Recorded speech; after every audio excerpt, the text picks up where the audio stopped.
The Karabakh conflict that had begun at the end of 1991 turned into a war with the collapse of the USSR. Armenians had been planning for war for years, and therefore they gained the offensive advantage. Material and moral support of the Armenian lobby from foreign countries, a direct presence of numerous terrorist organizations in the war created vast opportunities for the enemy. Armenian nationalists using heavy military equipment and power from the former Soviet troops located in Karabakh and Armenia committed Khojali genocide, Karagale and Agdaban tragedies. Political disputes occurring in Azerbaijan and lack of unified command in the Azerbaijan army created conditions for the occupation of Nagorno-Karabakh and 7 surrounding regions by the Armenian military units. Hundreds of thousands of people were expelled from their homes. At last, in 1994, the armistice agreement was signed in Bishkek. Negotiations on the solution of the problem in a peaceful manner began. But negotiations that lasted for 26 years through the OSCE Minsk Group hadn't reached any conclusions.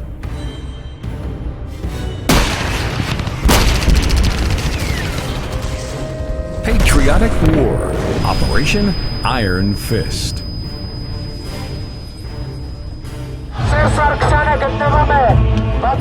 The change of power in Armenia in the spring of 2018 created some hope for the solution of the conflict in a peaceful manner.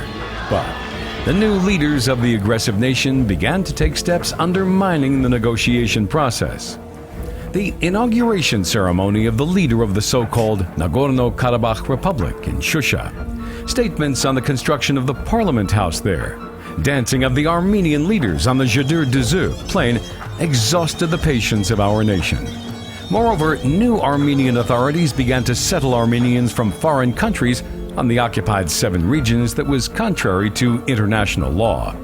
The enemy was clearly stating that not only Nagorno-Karabakh, but these 7 regions belonged to the Armenians. The Minister of Defense of Armenia, in his speech to the Armenian lobby in the USA, stated about the change of the strategy in relations with Azerbaijan, the way from negotiations to the war. New war, new regions. It meant that the new authority of Armenia was actively preparing for war against Azerbaijan. Diversion committed in July 2020 in Taus, situated away from Nagorno-Karabakh, was part of the stated new strategy. The enemy tried to capture strategic heights around Taus. These heights allowed control of the important international oil and gas pipeline crossing the territory of the Taus region. In August, the diversion intelligence group of the enemy was liquidated in Terter. Armenian officers leading the group were captured. All these proved preparations of Armenia for war against Azerbaijan. The assassination of General Polad Hashimov had been received in Azerbaijan with popular protests. Despite the pandemic, thousands of people held protests in Baku and other cities and regions. People fed up with the arrogance of Armenians took to the streets with the demand to punish the enemy. On September 27, 2020, early in the morning, Armenian military forces started shelling populated areas of Terter, Agdam, Fuzuli, and Jabrail regions with heavy weapons and mortars. Among the killed and wounded, civilians. Civilian objects were heavily damaged. It was the last straw. By order of the Supreme Commander-in-Chief of the Armed Forces of the Republic of Azerbaijan, Ilham Aliyev, on September 27th, our army struck the enemy with a counterattack. In the first days of the war, Karahanbeyli, Garvan, Horadis, Yuhar Abdurrahmanli, Ashagi Abdurrahmanli villages of Fuzuli region, Boyuk, Marjanli, and Nuzgar villages of Jabrail region were liberated from enemy occupation. In the northern direction, strategic heights around Talish village of Agdala region, Sigoshan settlement, as well as Morovda Peak in Kalbajar were also liberated. With the purpose to force the enemy to peace, the Azerbaijani army began successful implementation of the Operation Iron Fist. Since the first days of the war, UAVs disabled air defense systems of the Armenian army. Azerbaijani armed forces fought 21st century war, teaching the enemy class of warfare. As a result, Azerbaijan maintained air superiority. Keeping the enemy under suppressive fire in the southwest direction, on October 4th, our army liberated Jabrail and several villages. After clearing out several villages in the Khojavan direction, our army deliberately didn't prevent movement of the enemy in the depth of our military positions, but instead, our military units heading from Jabrail to the north surrounded the enemy's military group, estimated at 12,000 people. The Armenian army troops had been dealt a heavy blow. Losing a large number of manpower, the enemy left military vehicles on the battlefield. Only in this operation, 27 enemy tanks were taken as a trophy. Dozens were destroyed. At last, on October 17th, the victorious Azerbaijani army liberated Fuzuli city, surrounding enemy units from Jabrail, Adrut, and Khojavan directions. The way to Zangilan and Gubadli was already open.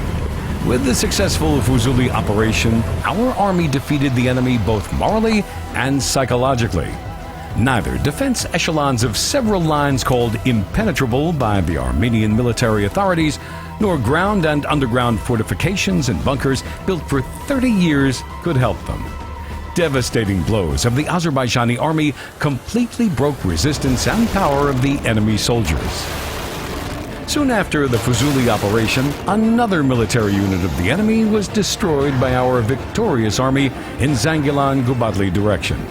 Zangilan was liberated on October 20th. Gubadli region was liberated 5 days later. With these steps, the Azerbaijani army was carrying out UN resolutions that hadn't been executed for 30 years. Shusha operation was the masterpiece of the Azerbaijani army in the Patriotic War. The enemy defended the city, being the heart of Karabakh, with 2,000 soldiers and a large number of military vehicles. They were sure that the fortress built by Panahali Khan was impregnable, but special forces of the Azerbaijani army, led by General Hikmat Mirzayev, entered the city not from the main road, but by climbing precipitous cliffs, the direction the enemy couldn't even think of. Our brave soldiers, equipped with light weapons, snuck behind the enemy line on 4 sides and defeated the Armenian armed forces in hand-to-hand combat. Military experts and world media that related victories of our army to the superior military vehicles and UAVs couldn't hide their amazement at the fighting spirit and skills of our army personnel. It was a great moral victory of Azerbaijan over the enemy.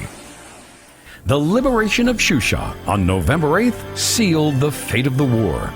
On the night of November 9th to the 10th, a tripartite agreement between Russia, Azerbaijan, and Armenia was signed. Military operations were ceased.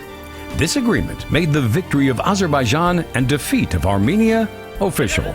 According to the agreement, the occupying country was obliged to withdraw its army from the territory of Azerbaijan, to leave Agdam, Kalbajar, and Lachin, and to open the corridor from Mehri to Nakhchivan. The Russian peacekeepers were deployed to the conflict zone.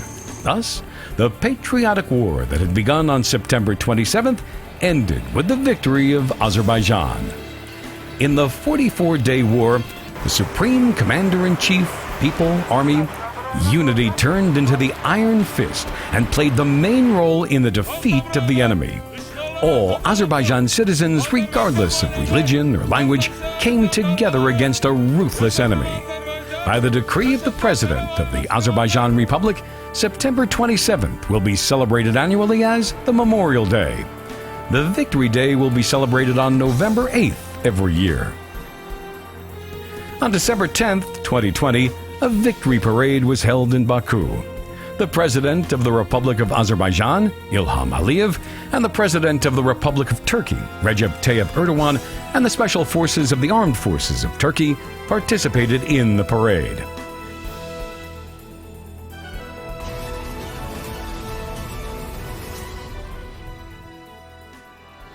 Today, atrocities committed by Armenian vandals for years are met on the liberated territories at every step. devastated towns and villages, ruined and desecrated mosques, destroyed historical and cultural monuments, demonstrate the barbarism and atrocity of our enemy. Despite all this, today, large-scale construction activities are rapidly performed in Karabakh. Thus, Fuzuli International Airport, the construction of which began in February 2021, is already ready to receive flights. At the same time, the reconstruction of Shusha City, the construction of new highways in all liberated territories according to 11 various projects, as well as of the Fuzuli-Shusha Highway or Victory Road, the straight highway from Fuzuli to Shusha, are being held. The Republic of Azerbaijan has already started the implementation of Smart Village and Smart City projects in the liberated territories.